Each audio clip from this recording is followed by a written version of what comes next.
Hello, আসসালামু আলাইকুম। আমি Ashiq Elahi Majumdar, Ashiq Majumdar inspiring success page থেকে বলছি।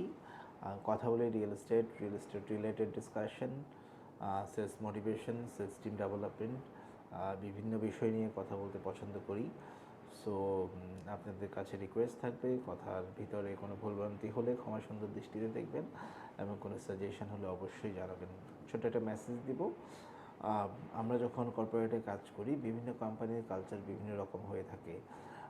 কোথাও স্যার, কোথাও ভাইয়া, কোথাও টিম মেম্বারদেরকে ডিফারেন্টভাবে অ্যাড্রেস করা হয়। বাট একটা জিনিস আই সাজেস্ট এভরিওয়ান, যখন আপনি টিমে কাজ করবেন, আপনি, তুমি পর্যন্ত ঠিক আছে, কর্পোরেটে কাউকে তুই বলে সম্বোধন করাটা উচিত না। আমি পার্সোনালি সেলসের ক্ষেত্রে বলবো, যখন তুই তো করে একটা রিলেশনশিপে চলে যায়, ওইটা আর প্রফেশনালিজম থাকে না।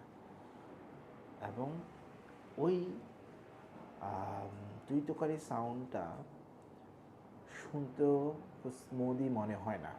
আপনি যখন সিনিয়ররা শুনে বা অন্য অন্য টিম মেম্বার শুনে, কিন্তু খুব ভালো দেখায় না।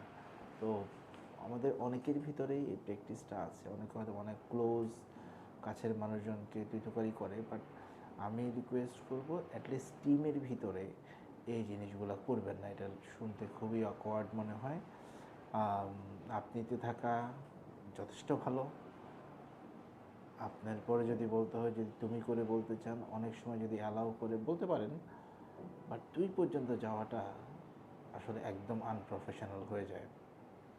বিষয়টা আমরা একটু খেয়াল করি, তাহলে দেখবেন আমাদের টিম বিল্ডিং রেজাল্ট আরও ভালো আসবে আশা করি। আসসালামু আলাইকুম।